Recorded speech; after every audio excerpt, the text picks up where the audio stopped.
बेळगाव महानगरपालिकेच्या सन 2026-27 या आर्थिक वर्षाच्या अंदाजपत्रकाच्या पार्श्वभूमीवर महापौर मंगेश पवार यांच्या अध्यक्षतेखाली मंगळवारी पूर्वतयारी बैठक पार पडली।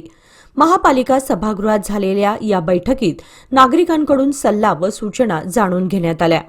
बैठकीस महापालिका आयुक्त एम कार्तिक यांच्यासह कार्यकारी महापालिकेचे वरिष्ठ अधिकारी उपस्थित होते।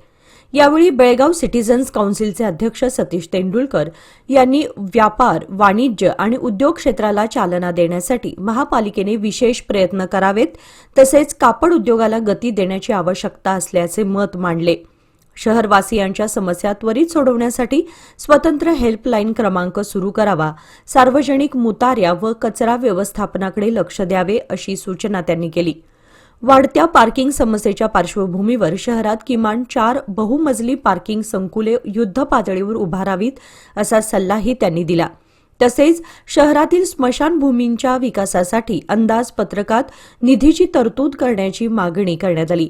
माझी एक विनंती आहे सर्वांना, अधिकारी लोकांना, की तिथं स्वतःहून लक्ष द्यावं। दुसरं म्हणजे जेव्हा आपण बॉडी जाळतो, ती बॉडी जाळल्यानंतर ते स्टँड जे आहे, स्टँड सगळे बाद झालेले आहे। बॉडी अर्धी जवळ अर्धी खाली पडत असते। मग तिथं स्टाफ कमी असल्यामुळे ते पण स्टाफ पण कमी असेल, ते स्टाफ थोडं वाढवावं आणि तिथं कॉन्ट्रॅक्ट बेसिसवरती आहे असं वाटतं मला, की त्यांना परमनंट करावं कामगारांना।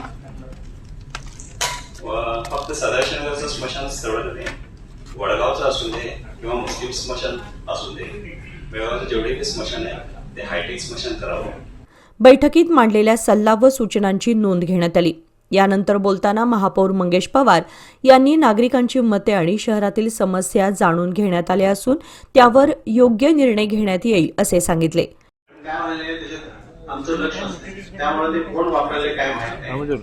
आता बरीच वाढलेले झाडांची मी तिथं ठेवावं सांगितलं होतं, पण आम्ही ते पूर्ण त्याला म्हणजे ठेवले की नाही हे सगळं होऊ शकत नाही, सांगू शकलो, पण अधिकाऱ्यांनी ते केलं पाहिजे।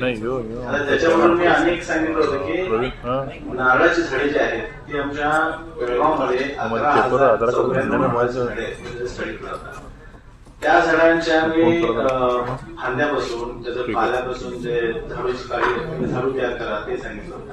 त्यानंतर त्या जो हार्ड पार्ट येतोय तो पण अंत्यविधीमध्ये आम्ही वापरू शकतो, तो त्यासाठी स्मशानमध्ये ठेवा, साईज मध्ये कट करून, ते पण सांगितलं होतं। म्हणजे ते आपलं केलं की गरीब लोकांना त्याचा बर्डन जात नाही।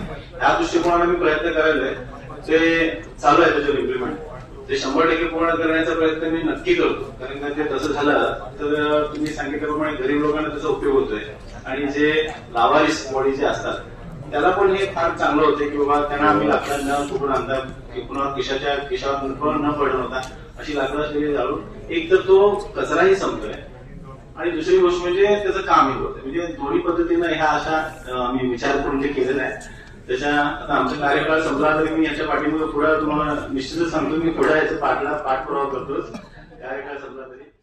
या बैठकीस व्यावसायिक, उद्योजक, हॉटेल असोसिएशनचे सदस्य तसेच बेळगाव सिटीजन्स काउन्सिलचे पदाधिकारी मोठ्या संख्येने उपस्थित होते।